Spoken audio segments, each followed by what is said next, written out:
Hello, welcome to the Magic with Mary podcast. I'm your host, Mary. Here we teach you how to gain confidence, be your most authentic self, and step into your power. If you feel stuck, you're in the right place because I'm going to help you release what's holding you back. You're so freaking powerful, and all you have to do is unpeel the layers that are keeping you trapped from being who you truly were meant to be. So if you're ready for the magic to begin, let's dig in. Hello and welcome. Thank you so much for tuning in. Today we have a fun special guest, Ashley Blake, also known as the Magical Manifester. We're going to be talking about how to manifest with ease and flow.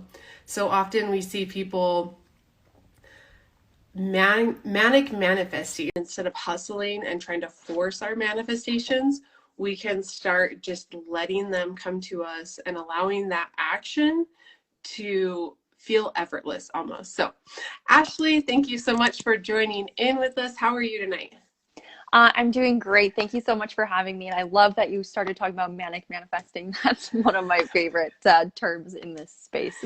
I love it. It's true. I honestly, I can put my hands up and say I do it. It just Girl, I happens to have all definitely of us. done it too. Yeah, it happens to everyone for sure.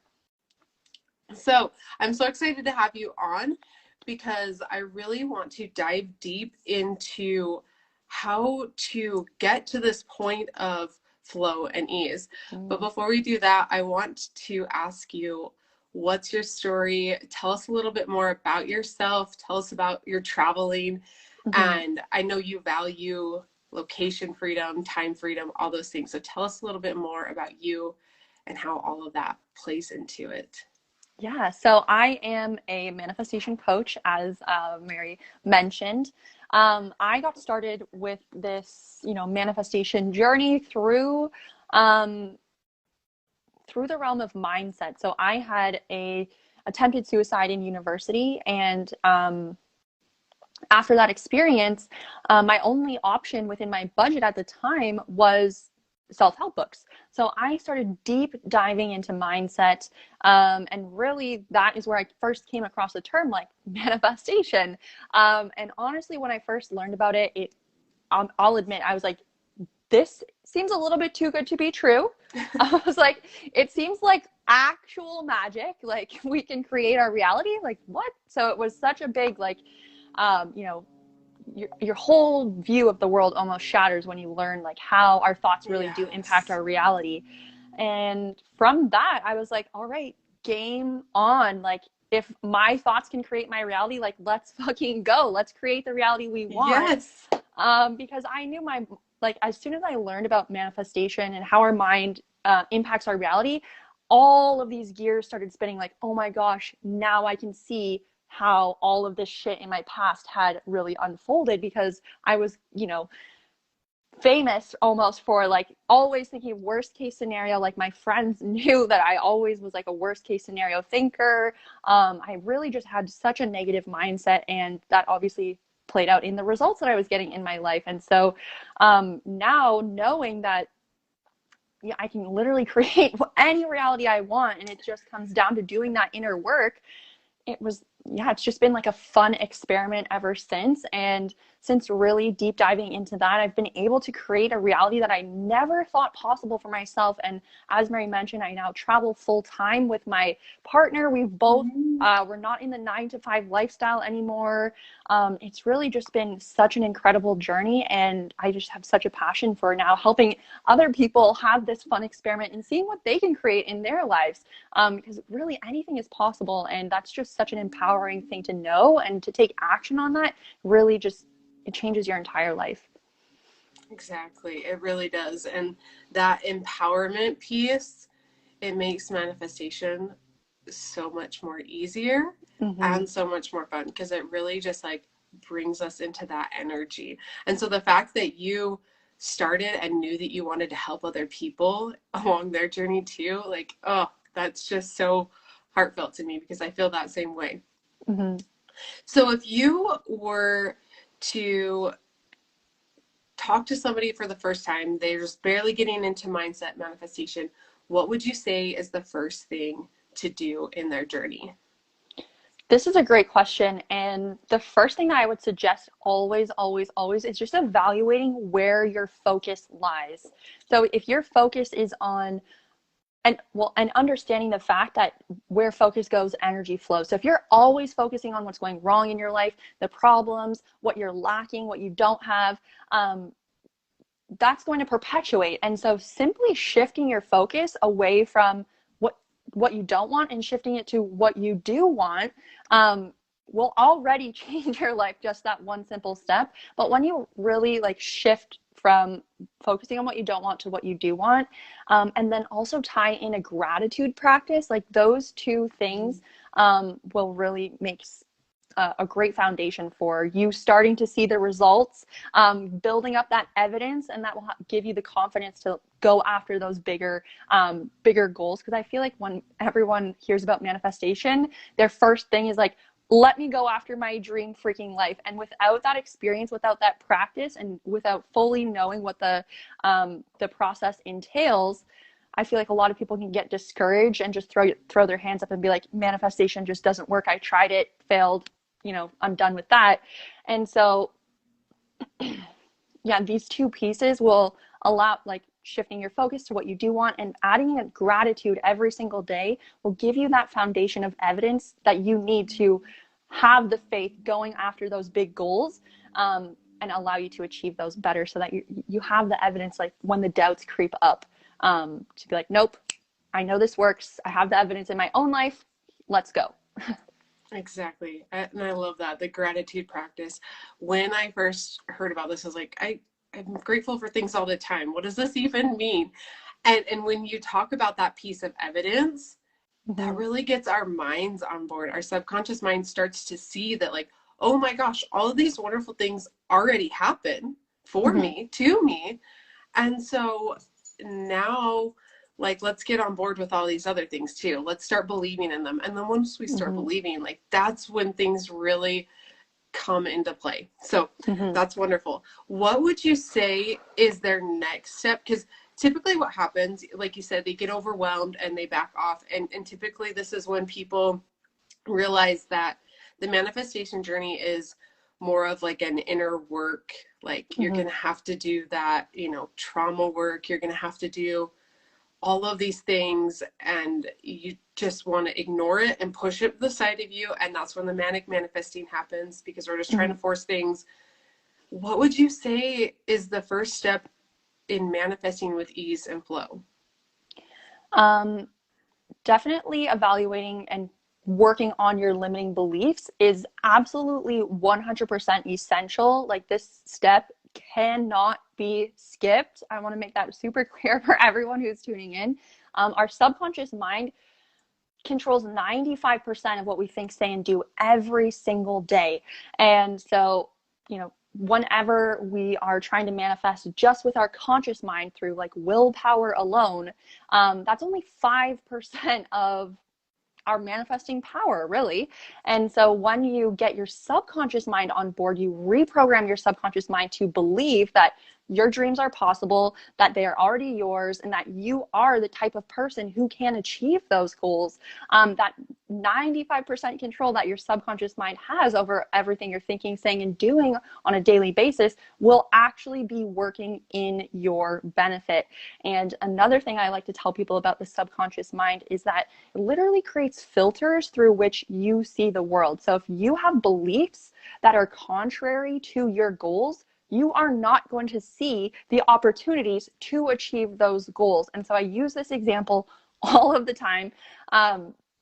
If you believe, for example, in terms of relationships, that all of the good ones are taken, and you are walking down the sidewalk, and on your side of the sidewalk, walking directly at you, looking at you, is like a cute boy checking you out, trying to get your attention to call you over. And then on the other side of the street, like across the road on the other sidewalk, there's like a patio, and there's a couple having lunch, like holding hands and looking lovingly into each other's eyes. Because you have the belief that all of the good ones are taken, your brain will determine that the couple is the important information in your environment to look at, and you will completely bypass this dude that's trying to get your number and check you out and, you know, like talk to you. And like, again, that's just an example, but we literally will not see or recognize the opportunities to call in our goal if we do not have beliefs that support them. So subconscious mindset reprogramming is absolutely essential. And then you've already touched on this yourself, that inner child healing, the healing work, releasing those past traumas, will be essential in us like achieving the goals and then also maintaining them. Because if you're not doing that nervous system regulation, you're not doing that healing work, if you happen to achieve that goal, you will subconsciously self-sabotage because it doesn't feel safe for you, and you'll end up wondering a couple months down the road, like, hey, how did I get that goal? And then now I'm way back where I started in the first place. So those are two key components of manifesting with ease: subconscious mind reprogramming and doing that inner work to release all of that, those trauma wounds and those negative stories that you've picked up from your past experiences that are really continuing to play out in your life. Yes, I love it. I love it. Okay, so we mentioned a little bit there about inner child work. Can you explain the importance of inner child work? This is something that's truly helped me on my journey. And I've been watching you on Instagram talking about it, seen some of your podcast or listened to some of your podcasts about it. So maybe you can just a quick brief explanation of why this is so important. Yeah, absolutely. So really when it comes to inner child work, healing your inner child comes down to actually living consciously and not out of past conditioning. And so the way that this past conditioning really shows up for us is in triggers, like when you get really mad about something or really worked up about something and you're acting out and you're questioning, like, why am I even behaving like this? Like, I don't know what's going on. That is a sign that you are living out a past behavioral pattern and you're not consciously choosing what you're doing. That's a sign your subconscious mind has taken over and is controlling what you think, say, and do, that 95% that I mentioned earlier. And the other way that our inner child healing causes us to not really live consciously and live out of that subconscious reprogramming is through our personality. So we've picked up personality traits from childhood that are not true to us whatsoever, and we continue to believe that this is our identity, continue to act out these patterns, and they're completely based on childhood trauma. And so when you feel like you're not seen, you're not heard, during childhood, we will adjust how we're acting in order to have those needs met. And then we form the belief that I have to behave a certain way in order to receive love, to be heard, and to be seen, which are the three basic human core needs. We all need those things. And so we adopt this personality that's not true to who we are whatsoever. And we continue to live out those patterns.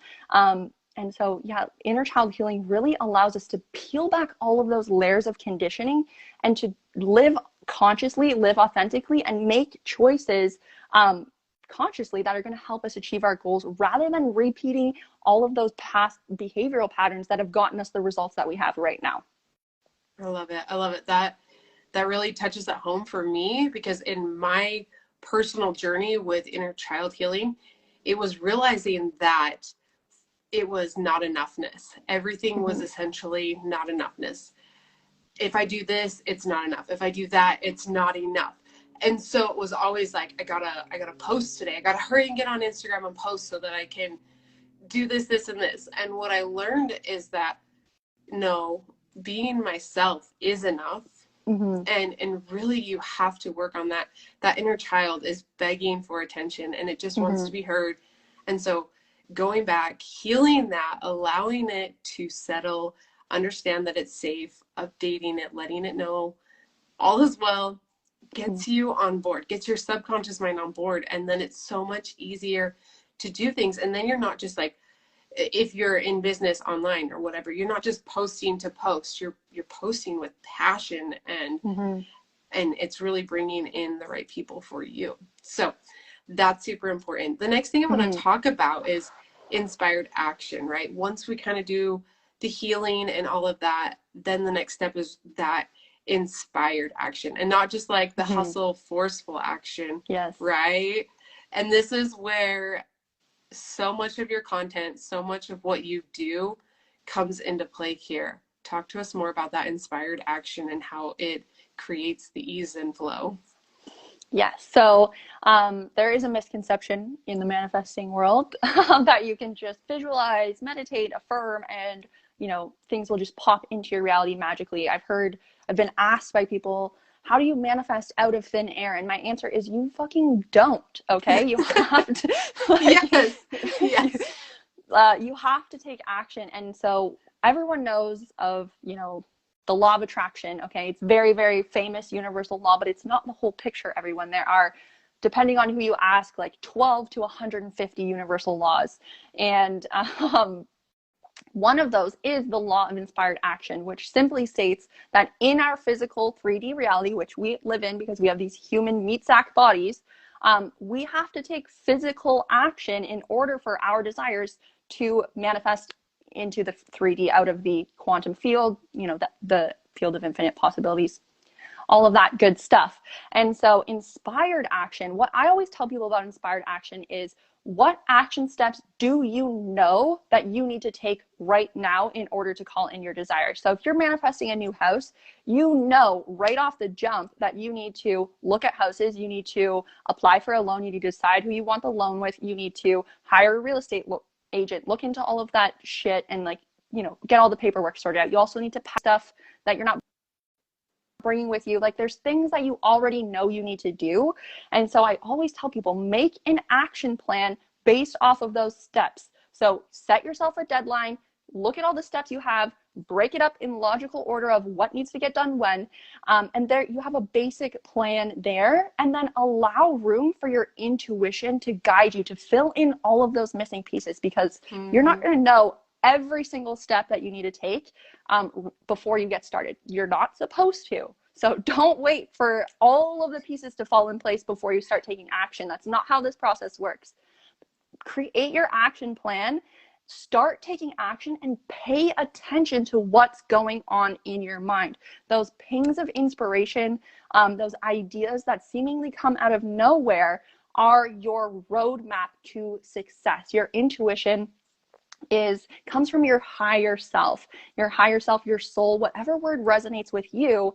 And the past, present, and future does not exist. It's all existing time doesn't exist. The past, present, and future are all happening simultaneously. And so your higher self, not attached to this physical 3D body, can see your entire lifespan, everything that has happened in the past, everything happening now, and everything that will happen in the future. So they have all of the action steps that you need to take to make those future goals your reality. And that is literally relayed to you through your intuition. So all you have to do is listen for those ideas, and then actually take action on them. That's the most important part.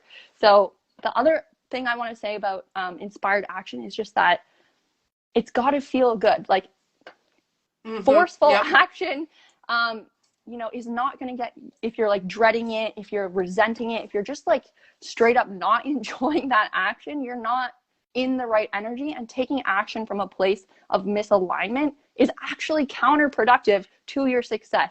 So the number one habit that is going to be imperative for you manifesting this dream life that you're envisioning as we're having this conversation, or you already have before, is the ability to get yourself in alignment and take action, and break through that resistance. I love it. I love it. So if someone was just beginning and they're like, well, I don't know what intuition is. Like, what do you mean? Like an idea? What? Like, I know that for me in my journey, it took a lot of time to get to the place of like, oh, that thought right there, that's actually my intuition. It's not like as crazy as we think it is. But for somebody who's just beginning and they don't quite know, what would you say is a good place for them to deepen their intuition, and what's the first step to take?